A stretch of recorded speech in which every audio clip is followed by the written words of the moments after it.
안녕하십니까. 야담선비입니다. 어느 관찰사의 강건했던 이야기 함께 만나보러 가시죠. 옛날 조령 산마루에 잡신을 모신 사당이 하나 있었습니다. 자뭇 영험이 있다고 소문이 나서 영남의 관찰사들이 그곳을 지날 때면 반드시 말에서 내려 제물을 바치고 큰 절을 올리며 신에게 구슬해 주었는데, 만약 그러하지 않으면 뒤이어 기이한 화를 당하곤 했습니다. 그러던 어느 날 경상도 관찰사로 새로 부임하게 된 이가 그 사당 아래를 지나가고 있었는데, 마중 나온 각 고을의 수령과 아전들이 앞다투어 옛일을 아뢰며 사당에 절을 올리고 구슬할 것을 청하게 됩니다. 하지만 평소 결단력이 남다르고 강건한 성품을 지녔던 관찰사, 다 요망하고 허황된 이야기라며 말을 달려 한 걸음에 그곳을 그냥 지나쳐 가버립니다. 그런데 얼마 가지 않아 갑자기 마른 하늘에 천둥 번개와 함께 거센 비바람이 몰아치고 모두들 신이 노한 거라 생각하며 두려움에 떠는데, 그러자 관찰사 어이없어 하며 당장 그 사당에 불을 지르게 하고 명을 어기는 자는 목을 자르겠다 엄포를 놓습니다. 그러하니 어쩔 수 없이 모두들 그 명에 따르는데, 잡신을 모셨던 그 사당은 순식간에 불길에 휩싸이고 잿더미로 변해버립니다. 그날 밤 관찰사의 꿈에 한 노인이 나타나는데, 나는 조령의 산신이요. 사람이 없는 산중에서 제사밥을 누린 지가 오래되었소. 그대는 예를 올리기는커녕 우리의 보금자리까지 훼손했으니 당신의 큰아들을 죽게 하여 그 원한을 갚으리다. 나는 나라의 명을 받들어 이곳에 온 것이다. 요망한 것을 제거하여 그 해악을 떨쳐내는 것이 내 직분이거늘 어찌 내가 감히 이렇게 당돌하게 내게 대들고 삿된 주장을 하는 것이냐. 썩 물러가거라. 허허, 이런 고얀. 다음날 아침 관찰사가 깨어나 보니 가명이 발칵 뒤집혀져 있었습니다. 나으리, 큰 자제분이 무슨 영문인지 갑자기 위태로워졌습니다.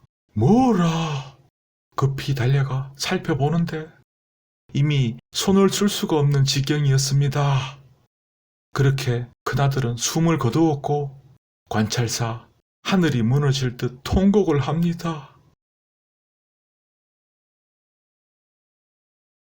그날 밤 꿈속에 다시 그 노인이 나타나는데, 똑똑히 보았는가? 우리 영령들을 굶주리게 한 대가를. 다시 사당을 복원하지 않으면 그대의 둘째 아들 역시 죽음을 면치 못할 것이요. 하지만 관찰사는 여전히 동요하지 않고 의연한 모습으로 또다시 그 노인을 꾸짖어 물리쳐버리는데, 다음날 관찰사 잠에서 채 깨어나기도 전에 사람들이 급히 달려와서는 둘째 아들도 밤사이에 갑자기 숨을 거두었다고 알립니다. 관찰사 또다시 가슴이 찢어질 듯 비통하게 통곡을 하며 상을 치르는데, 얼마 안 있어 또 그 노인이 꿈에 나타납니다. 하나 둘 떠나가는 자식들을 보니 이제는 알겠는가? 속히 우리 사당을 지어주기만 하면 화를 면할 터인데, 다음은 그대의 막내 아들 차례요.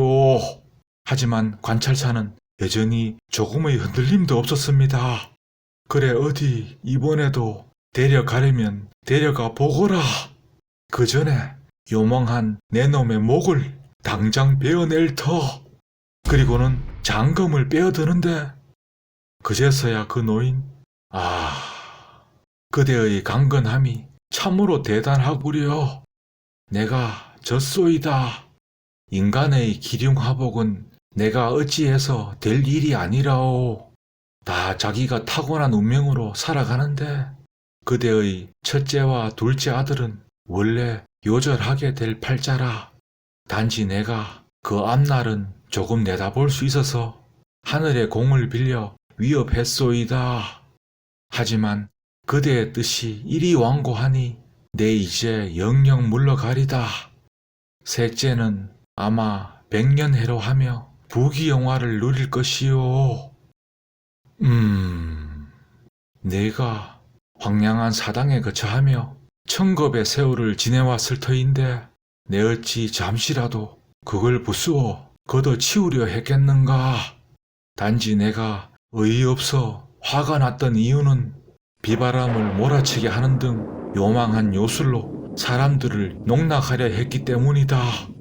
이제서는 그 사정을 스스로 고해 주었으니 당장 너의 집을 다시 지어 잃어버린 물건이 하나라도 없도록 하겠다. 하지만 차후로 또다시 행인들을 괴롭히고 이전의 악함을 고치지 않는다면 즉시 그 사당을 부셔버릴 터이니 그리 알고 물러가도록 하라. 노인 감동하여 흐느끼며 떠나갑니다. 다음 날 관찰사는 즉시 사당을 다시 세우고 예전 물품들을 하나도 빠짐없이 그대로 돌려주었습니다. 그 뒤로는 아무런 일도 일어나지 않았고 관찰사의 셋째 아들은 과연 그 노인의 말대로 오래도록 살면서 그 지위가 재상의 자리에까지 올랐다 합니다. 세상의 수많은 신들을 애써 무시할 필요도 없을 것 같고 반대로 맹목적으로 매달릴 필요도 없을 것 같고 다 우리 자신 주어진 운명대로 살아가는 것이니 강건한 의지로 소신껏 그 운명을 잘 개척해 나가봅시다요. 감사합니다.